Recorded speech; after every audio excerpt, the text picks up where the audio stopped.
We're here at Summer NAMM 2015 in Nashville, Tennessee on the Yamaha booth with Nate again, who's going to show us the Reface DX. So the Reface DX, based on the DX FM synths, right, from yesteryear. Yes. And the original DX7, it was notoriously difficult to program. Yeah. So is that something you've tried to address with this? Yeah, it is. You know, synth? that's kind of a theme with Reface. It should be intuitive, it should be easy to use, and that's one of the cool things about this with this new data entry, multi-touch control that we have. You can access 4 different FM parameters at once and just sort of feel your way through what it's doing. You don't really have to understand what's going on, but you can definitely hear differences and change the sound and get to understand how the synthesizer works. So it's a really much unlike the DX7, which was 1 parameter at a time, yeah, and data entry and slider. This is, you got kind of a more modern tactile control. So why touch sensitive strips rather than just knobs, say? I don't know. I think it was. I think this was kind of a clever solution. The guys were looking for sort of modern control of retro instrument and touch, with tablet devices and touch screens that we're all used to using these days. That seemed a logical thing, and when I first saw this, I go, what is that? And I go, oh, you can slide. No, really? I thought it was a mechanical switch, but it's actually just sort of like a touch panel. So you have this modern, very modern control. We're all used to our phones and tablet devices, and this kind of behaves similarly. So when you're actually using it then, can you slide it, or do you tap it? Do you hold it? How does the interface actually work? All of the above. Okay.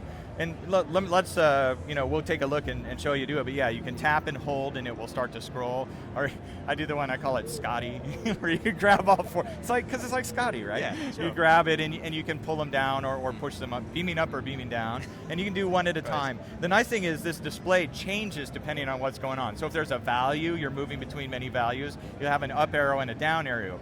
But if it's a switch, for example, like effect, bypass, or changing the effect, it'll just have a dot in the middle, and you just hit that to go through whatever it is you're doing there. So very intuitive, very easy to use. Plus you have this nice backlit display to see what's going on. Sure. Yep.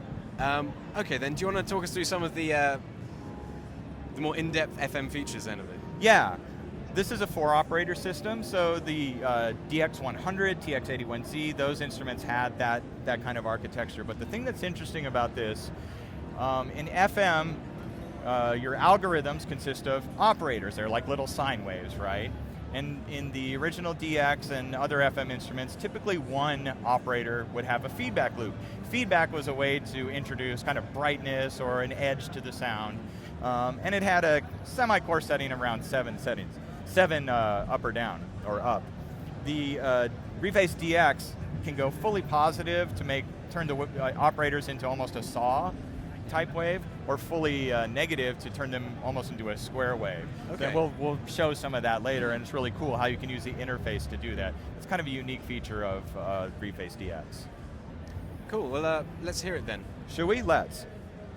So let's take a look at some of the sounds in the Reface DX. You have the classic.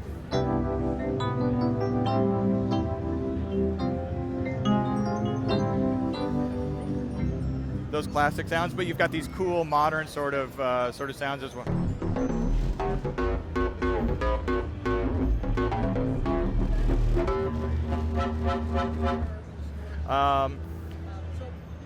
And the Reface DX is the only Reface series that has its onboard memory. So there's 32 memory locations, 4 banks of 8.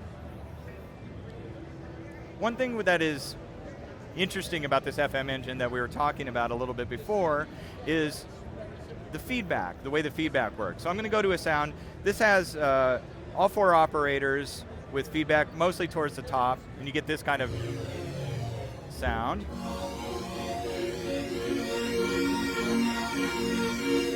Now I'm going to move them all the way down. Listen to how the sound changes.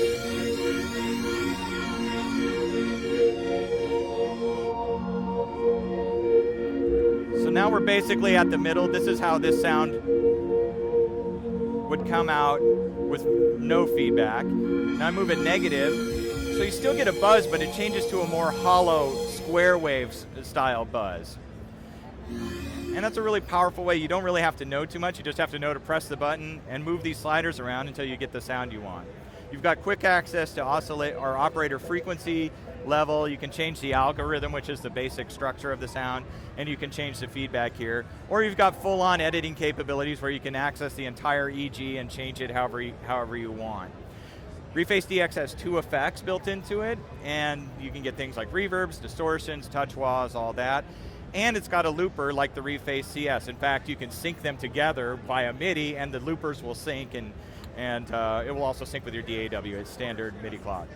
Finally, you've got pitch bend here, and you can name your sounds whatever you want. It's Reface DX. So Nate, can you tell us just a little bit more about that display then? Because it's showing a lot more information than we'd sort of expect from a DX. So what can you actually, what are you saying there? Well, it seems to be split into 4 parts on this one, for instance. Yeah, the nice thing about the display is if I hit feedback, I'm looking at four different parameters here that I can affect over here. The original DX was very one-to-one. I was looking at one specific thing. For example, the envelope generator, there's basically 8 different parameters for an EG per operator. There were 6 operators, so that's a lot of tabbing around doing that, and it kind of popularized computer editors in the day and third-party sound libraries. Here, as we saw, you can actually touch the interface and interact with it and manipulate multiple parameters at the same time. The other nice thing about this sends out controller message. So now you have this new way of controlling other sounds. You can apply this to your DAW sessions and maybe mix with it or affect other synthesizer parameters through MIDI. It's kind of a useful new controller. And this has full-size MIDI ports on the back, does it? Well, what it is it's a little breakout cable. Oh, I see. Like this. We couldn't quite fit this sort of jack, but this comes with every Reface. So you've got a female MIDI in and out there that connects with this, and it has USB, and you can use both simultaneously. Okay, cool. And for audio output, are you on 1/4-inch jack or what? 1/4-inch jack, there's left and right jack, there's a 3.5 TRS in, so oftentimes we'll just daisy chain Reface together, or you can plug a tablet or your computer into it, hear it through the internal speakers or cans, whatever you have, So this has the internal memory, but the other keyboards don't have preset memory, so how does it connect to the iPad? Is that with like a camera connection kit? Camera connection kit or Lightning USB camera adapter. Okay. It works just fine. You plug it in. Is it currently only on iOS, or is it, are you planning for it to be on Android as well? Or? Well, we have a solution for that, and that's going to be our website called SoundMondo. Okay. And SoundMondo is web MIDI running currently on Google Chrome that connects the instrument directly to the browser. So that will be, Mac, PC, potentially Android as well, running Chrome.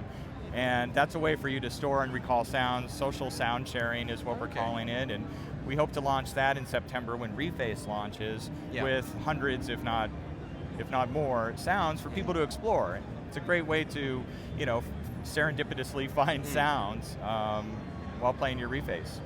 Okay, so it's available in August, you say? August, September? August, September. Late August, early September. Okay, and price on that, same as the others? Yep, $799. $799. MSRP. MSRP. Yep. Okay.